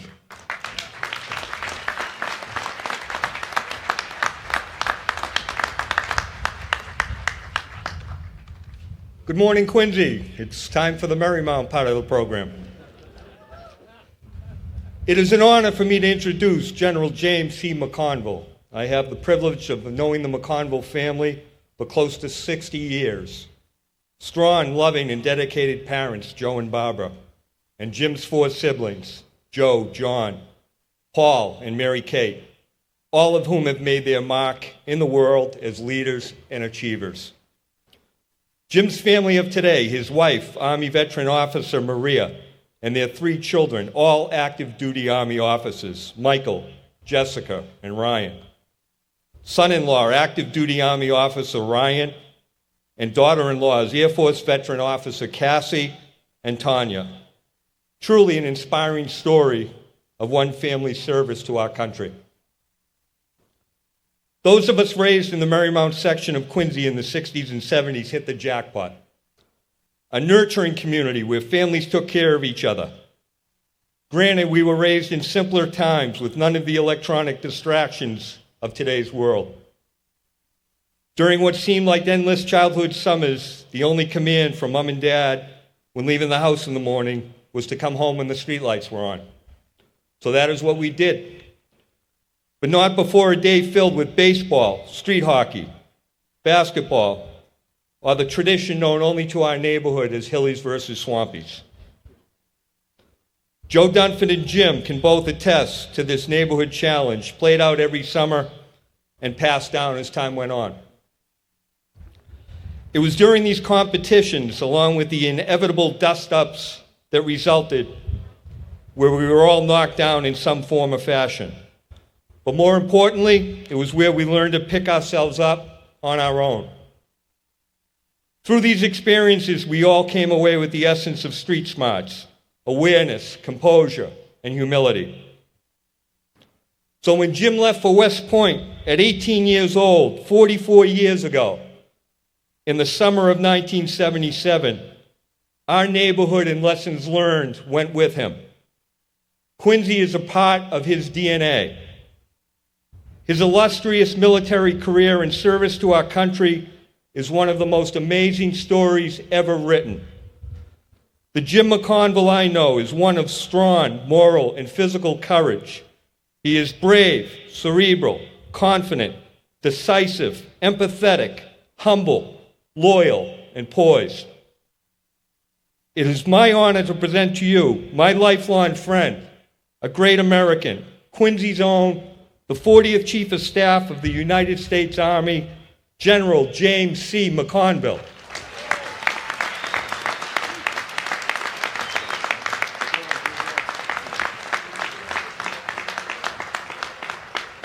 Well, good morning, and what a beautiful day it is here in Quincy.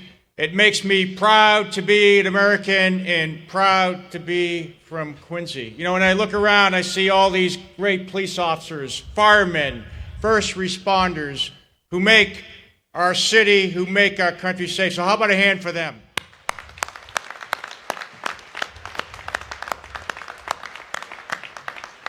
And I want to thank Kevin for that kind introduction and really for a lifelong friendship, and there's many other friends from the neighborhood out here, and I truly appreciate the support you've given me during my entire career. And, you know, General Joe Duff and I have talked about this event. We are extremely humbled and honored to be here and for me to be recognize among these remarkable leaders that go all the way back to, think about it, General John Hancock. Think about that. And I'd like to thank our mayor, Mayor Koch, and his team, who have done an incredible job of putting this project together.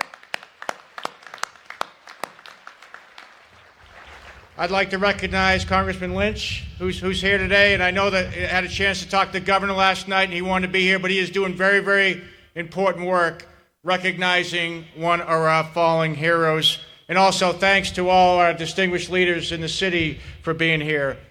But most of all, I'd like to recognize the veterans and families that are here today. Could I please have all the veterans stand again, because I do want to recognize your service. This is a city of incredible service. Look at all these veterans, absolutely amazing.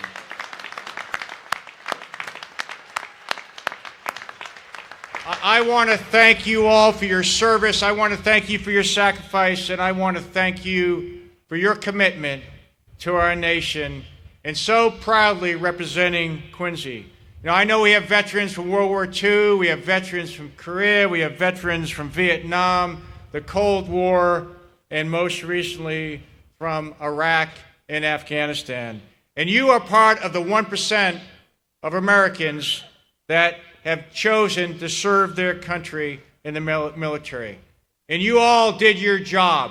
You all did it extremely well, and you all made a difference for our nation and the world. Your service mattered.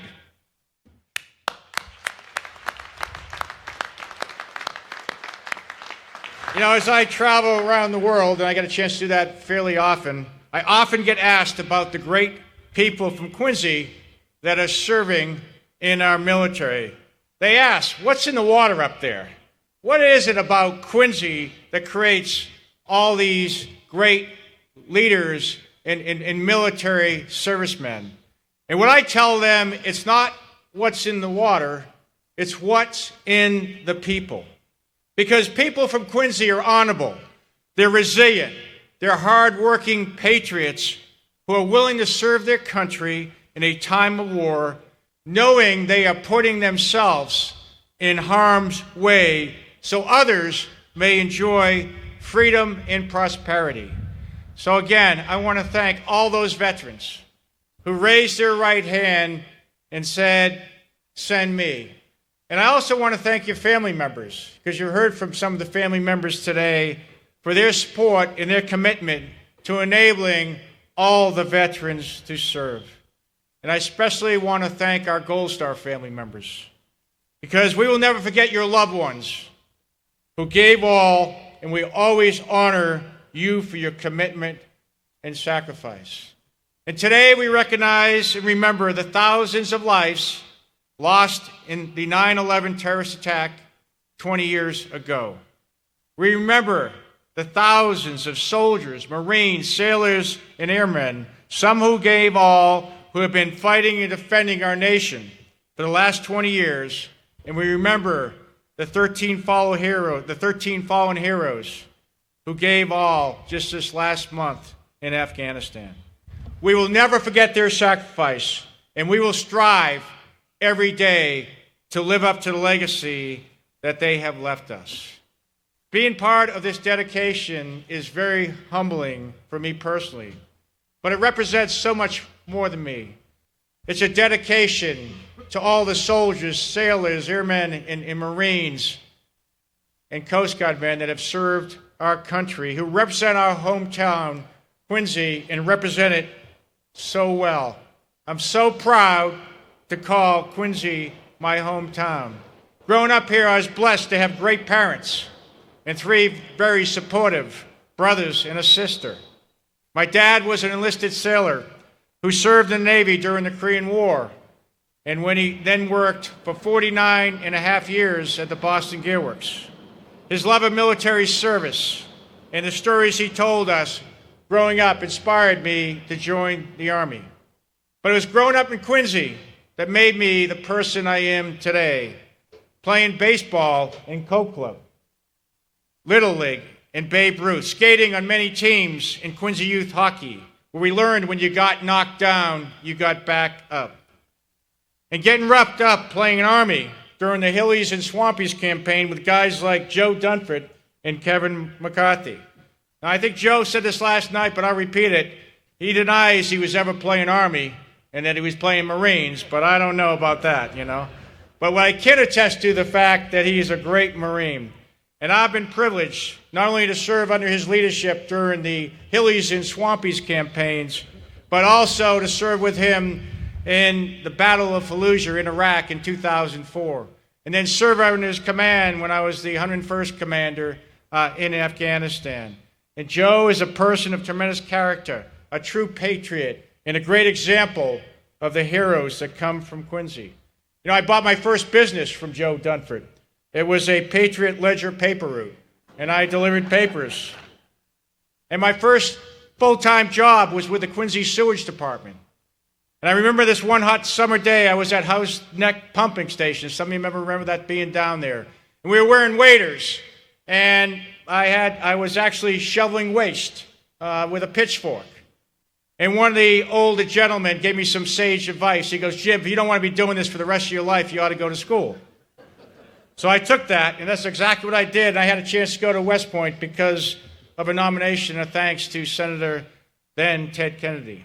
So Quincy is a special place, and there's a lot of personal, strong connections throughout this city because in this city, it's about people and it's about family. And, you know, I live at Fort Myer, and at Fort Myer, I have a picture in my quarters, and it looks a lot like this, and you probably can't see it, but this picture is a young little boy saluting and wearing a woman's Army Auxiliary Corps hat. That hat belonged to my great aunt Charlotte, and she used to babysit this little boy, and that little boy's name is General Gordon Sullivan, and he's right over here.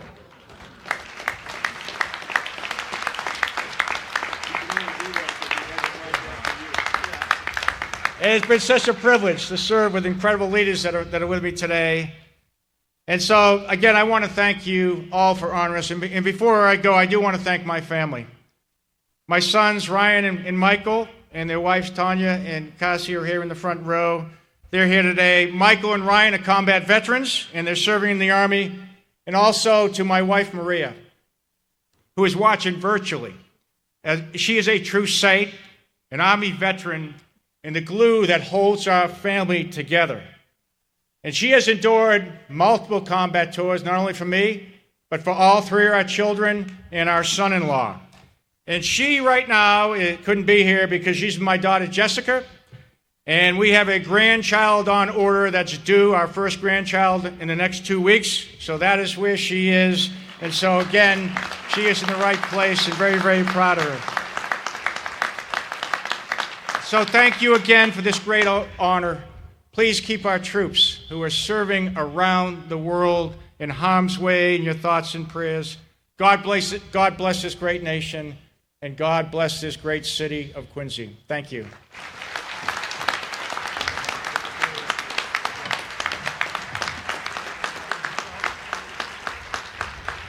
Thank you, General McConville. I certainly don't want to get in between the banter of the Army and the Marine Corps, but I happened to notice when General Sullivan dropped his papers, it was the Marine that jumped up to bail him out. So here to introduce our great friend, General Joseph Dunford Jr., is his brother, who also served in the United States Marine Corps and retired as a lieutenant colonel. I was fortunate to sit down with the Dunford boy's father recently. We're doing a documentary on everything we're doing around this park and bridge, and I asked him, is Joe your favorite? And as a good father, he said, I love them all. He knew he was on tape. So I'd ask Lieutenant Colonel Michael Dunford, brother of Joe, please to come up for the introduction.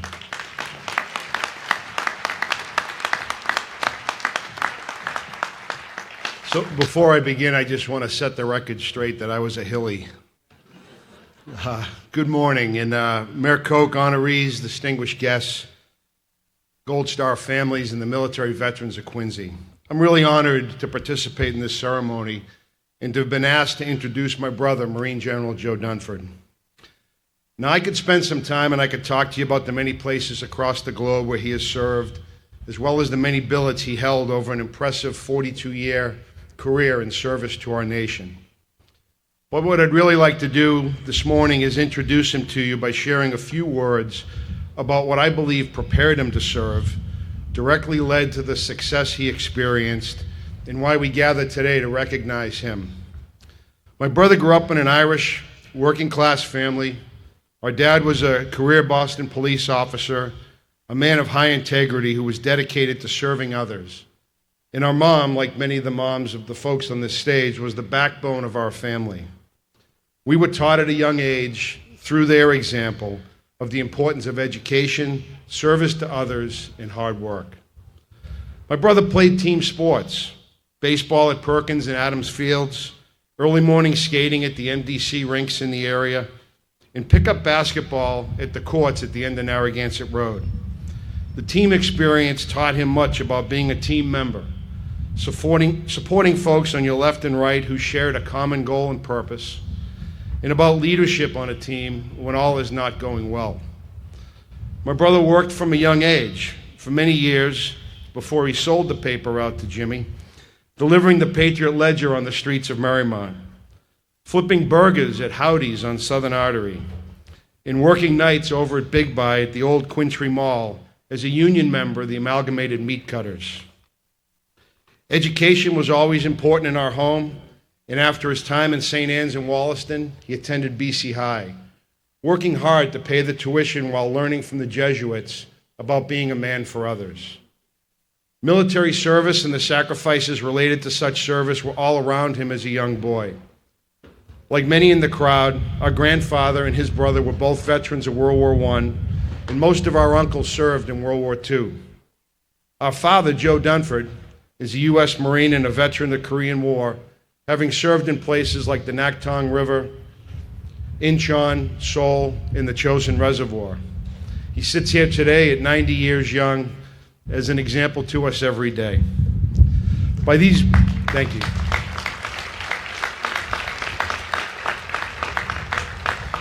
By these many living examples during his youth, my brother continued to learn about the importance of service and being a part of something larger than himself. And we've heard a lot about that today. It was really this that attracted him to serve as a Marine.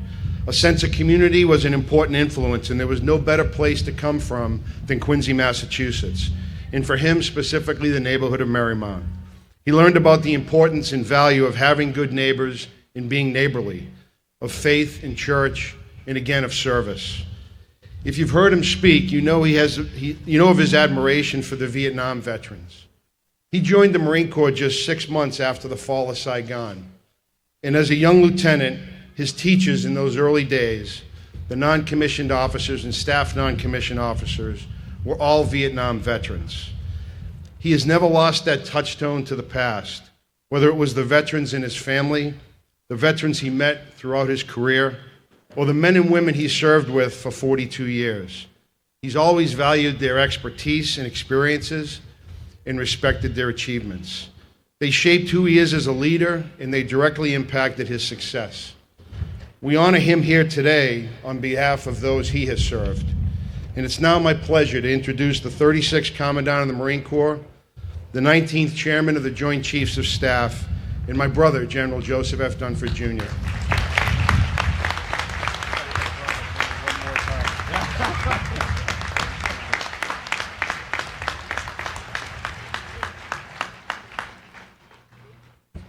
I just promised my brother I'll only ask him to do that one more time about, I hope, 20 or 25 years from now. Mayor Koch, Congressman Lynch, distinguished guests, ladies and gentlemen, my family and I are truly honored to join you here today.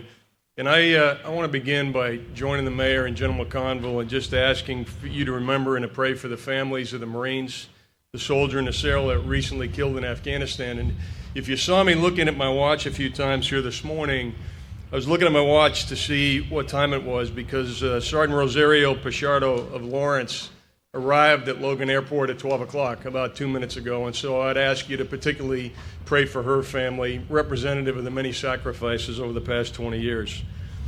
Like all of the others that have spoken this morning, I'm incredibly proud to be from Quincy, the city of presidents. We have a long and proud history of excellence in public service that, of course, dates back to John Adams and when he headed down to Philadelphia at the founding of our country. And I'm particularly proud of those from Quincy who have chosen to serve in uniform. And the list of Quincy natives that have answered that call to service is distinguished. It includes, as General McConville said, John Hancock, World War II Medal of Honor recipients William Caddy and Everett Pope, courageous Vietnam War POWs Richard Stratton and Alan Brudno, and so many more. And of course, that service often came with a cost. And we're reminded of that cost with carefully maintained monuments to the city of Quincy, to those who have made the ultimate sacrifice. And in that broader context, I think to close out this morning and to put it in perspective, I think the generals honored here today are simply links in a long chain of men and women from Quincy who have sought to make a difference by living a life characterized by service. And if you look at it that way, the bridge and the park are less about recognizing any of us as individuals and more about highlighting the values and the traditions that are most important to Quincy, Massachusetts. And what we're honoring today are the Quincy traditions that we're most proud of: hard work, character, honor, commitment, and respect for our neighbors. What we're honoring today is the idea of service, the calling, as many have said, to be part of something greater than yourself, and the importance that Quincy places on good citizens striving to make a positive contribution within our community, to our state, and to our country. And as my brother Mike mentioned, I was inspired to serve by my parents, my uncles, and many of our Quincy neighbors, our coaches, and our teachers. And one thing about growing up in Quincy, you don't need to look far for role models. And I'm not going to call out members of my family. My brother Mike did that this morning. But obviously, for me personally, both in terms of service and defining for me what it means to be a man of character, it's obviously my dad sitting here in the front row. And what I learned from him and these other individuals was reinforced when I attended the traditional Quincy Day events: Memorial Day, Flag Day, Independence Day, and Veterans Day. And you know, how our community celebrates these occasions says a lot about the priorities of a city. But frankly, only when I traveled great distances from Quincy in my 42 years in uniform, only in visiting places that don't have what we have, did I really gain an appreciation for what it means to be from Quincy. What I learned from being away is we can't take what we have for granted. I also learned that the real strength of our country and what will allow us to remain the land of the free and the home of the brave is the willingness, the simple willingness of good citizens to answer the call to service. And it's no surprise, it shouldn't be any surprise to any of us, that Quincy produces a disproportionate number of leaders and good citizens willing to serve. And I believe the reason for that is pretty straightforward. It's the priority that Quincy has always placed on values, citizenship, and service. It's the fact that we teach our children that our rights as citizens actually come with responsibilities as well. It's the fact that our local officials and public servants understand that they are accountable to the people that they serve. And it's the people that bring all that together every single day in Quincy. It's the community leaders, the volunteers, the teachers, the members of the clergy, the coaches, and the mentors. So my message this morning is that if I've made a small contribution as a military leader, if I've done my duty, it's only because I was raised and inspired to do that growing up in Quincy. I simply tried to follow your example and to meet your expectations. And in closing, my hope that today's ceremony, the park and the bridge, serve to remind us of what we have here in Quincy and reminds us of our responsibility to pass on our values and our traditions to the next generation of leaders. And I hope when young people visit the park and the bridge, they see that public service and service in uniform is an honorable path to pursue. And I hope if they are inspired to follow that path, I hope their experience is as rich and as rewarding as mine has been. God bless you all, and Semper Fidelis. And Semper Fidelis means always faithful to our families, to our neighbors, to our city, to our state, and our country. God bless you all. Once again, it was an honor to be with you.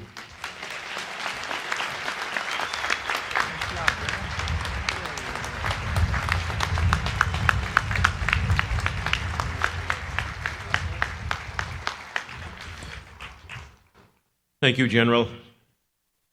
Our closing prayer will be by the Reverend William C. Harding, Pastor Emeritus of Bethany Congregational Church, and a retired chaplain, Lieutenant Colonel of the United States Army. Reverend Harding.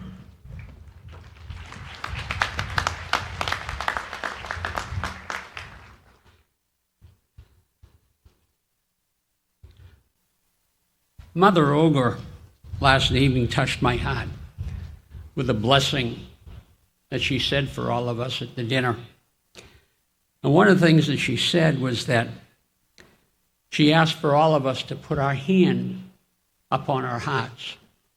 And I would like to ask all of you at this time to put your hand upon your heart and just think about the heartbeat of each and every one of you.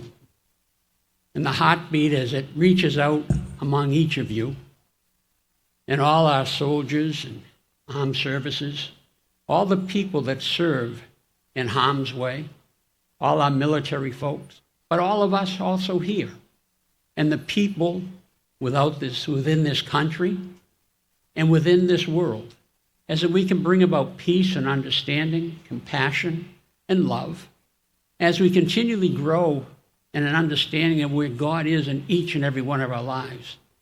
And it doesn't matter what faith group we come from, but that we do bring about understanding and that compassion and love that only God can bring into our life. So allow that heartbeat to truly bring that understanding as we look to each other in good and deed and faithful servant of our Lord and our God, our Father.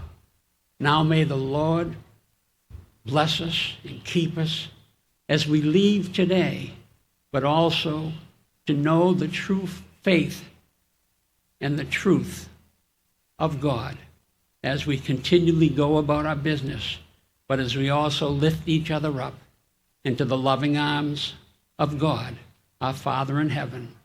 Amen.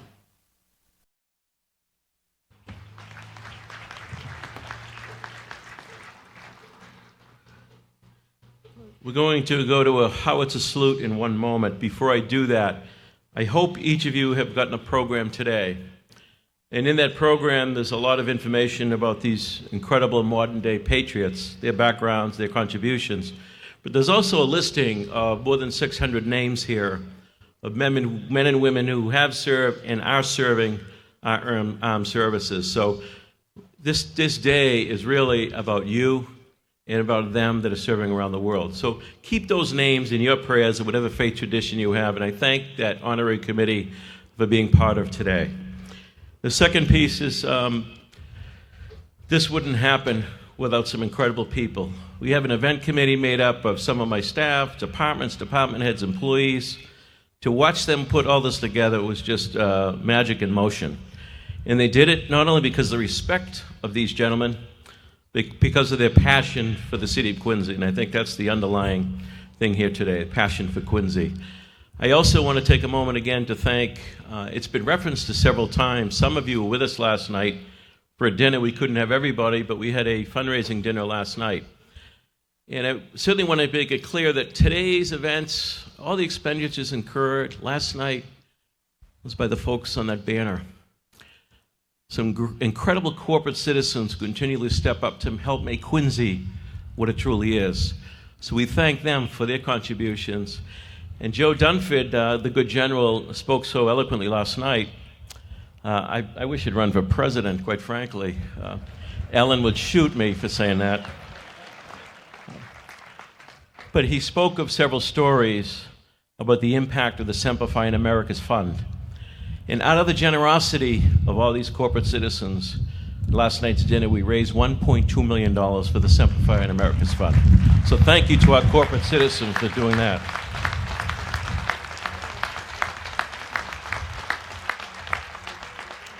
I also want you to know at the Old Town Hall, the great building, the Quincy Museum has been refashioned, if you will, through Veterans Day. It'll be open today, 12 to noon. It tells the stories of these gentlemen, but also tells the stories of our contributions to our nation's defense, as well as our war effort at home, like Quincy Shipyard and the Naval Air Station in Squantum. So if you have the opportunity, please drop by and check that out. And I thank the Historical Society for helping me put that together. At this time, I'd ask you to be prepared. We're going to have a howitzer salute. The 1st Battalion of the 101st Field Artillery Regiment of the Massachusetts Army National Guard are going to offer a salute. I'd ask you to remain in your seats. We will have a final closing song. Gentlemen.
You probably understand the police station is getting a lot of calls right now.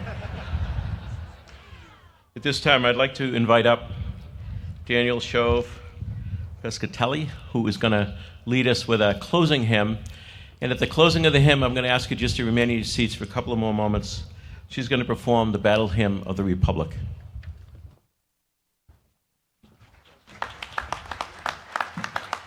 Thank you, Mayor, and thanks all of you for the honor of joining you in this celebration, and I hope you will honor me by joining me in song. Mine eyes have seen the glory of the coming of the Lord. He is trampling out the vintage where the grapes of wrath are stored. He hath loosed the fateful lightning of his terrible swift sword. His truth is marching on. Glory, glory, hallelujah. Glory, glory, hallelujah.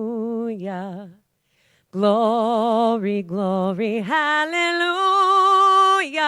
His truth is marching on. He has sounded forth the trumpet that shall never call retreat. He is sifting out the hearts of men before his judgment seat. Oh, be swift, my soul, to answer him. Be jubilant, my feet. Our God is marching on. Glory, glory, hallelujah. Glory, glory, hallelujah. Glory, glory, hallelujah. Our God is marching on. His truth is marching on.